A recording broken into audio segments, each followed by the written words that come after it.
All right, you're looking at Final Fantasy 16 on the Xbox Series X. It finally released on the platform. This is not in Game Pass, so you're going to have to go out there and spend money on this game. This is a game that has been being asked for quite some time. It is dropped onto the Xbox Series X today, and Final Fantasy 7 remake, remaster, enter something, whatever it's called, I forget, that's coming over. Also, again, a game that you're going to have to purchase. Both of these games are not in Game Pass, so here it is running on the Xbox Series X, and this was my least favorite Final Fantasy. I wasn't a fan of this at all. To me, personally, this was sort of like that Madden moment for Final Fantasy as a JRPG. It's just not good enough. It wasn't very compelling to me. The gameplay felt pretty easy. It just wasn't a world I was interested in, but it's all the rage. It's the latest Final Fantasy. Everyone wanted it on the Xbox when it was exclusive now for, I think, over at least a year. It's got to be at least a year when I played it on the PlayStation 5.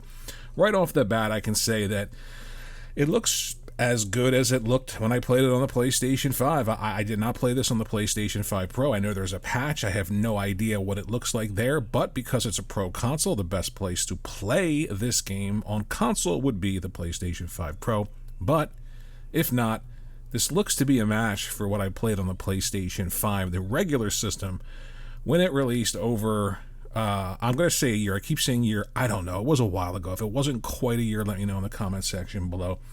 But ultimately, I feel like I wish there were a few things that Microsoft did before this release, or a lot of other releases, that tie in with that DualSense controller and the haptic feedback and the speaker on the controller, all that stuff that sort of worked in from the beginning with these games. When I played it on the PlayStation 5, I remember that feeling using the controller and some of the things that tied in with the gameplay. That's not here because there is no haptic feedback on the Xbox controller. Other than that, though, it's a beautiful game at times, and at other times I just found it to be lacking. But right here in the Down Gardens, this is very, very beautiful. We'll run around here, and then we'll play with the performance mode and the quality mode. There are two modes on the Xbox Series X that I can pretty much find or discover. If there are more, again, let me know. But I don't really see a huge difference in terms of both of those modes. I can feel the difference, obviously, in performance, but I really don't feel that big of a difference when I'm in quality, so I just stay with quality. Let's run back here, look for some collectibles. I think there's one back there behind that.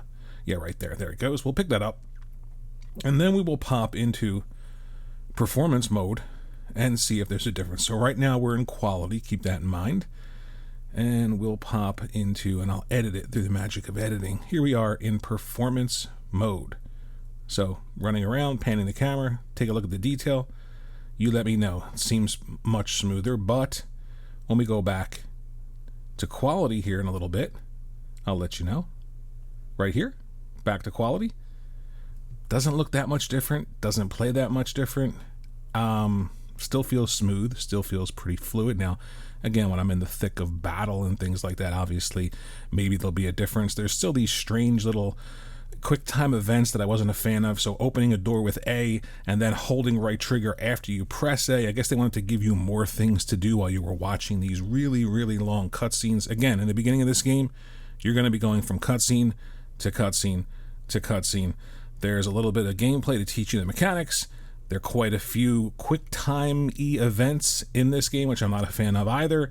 You've got the standard photo mode here, which is really cool. But other than that, this is Final Fantasy 16 on the Xbox Series X. You got to get out there and you got to buy it, folks.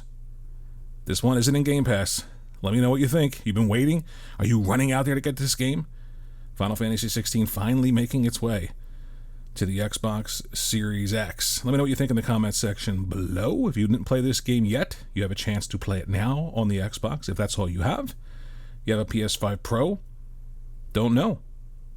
That was an unintentional rhyme, but it was cool anyway. Got a PS5 Pro? Don't know. Probably better. But ultimately, it's Final Fantasy 16. Love it or hate it, finally coming to the Xbox Series X. Thanks for watching. Let me know what you think about the video. Let me know what you think about Final Fantasy 16 on the Xbox. And I'll see you in the next video, which is going to be all about the Switch 2. Thanks for watching.